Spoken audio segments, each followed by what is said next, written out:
In this video, I'm going to show you how to easily withdraw money from Stripe. First, go to stripe.com and sign in to your account.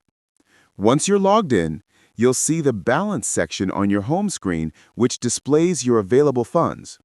Click on it to open a detailed view. If you haven't added a bank account yet, click on the Manage Payouts drop-down and select Manage Bank Account.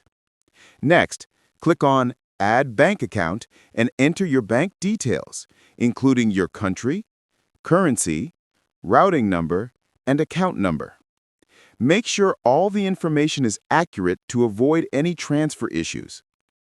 After your bank account is successfully linked, you can set up a payout schedule so your funds are automatically transferred. To do this, go back to Manage Payouts and select Manage Scheduled Payouts. Here, you can choose whether you want to receive payouts daily, weekly, or monthly. Once you set your preferred schedule, Stripe will automatically send your funds based on your selection. And that's it.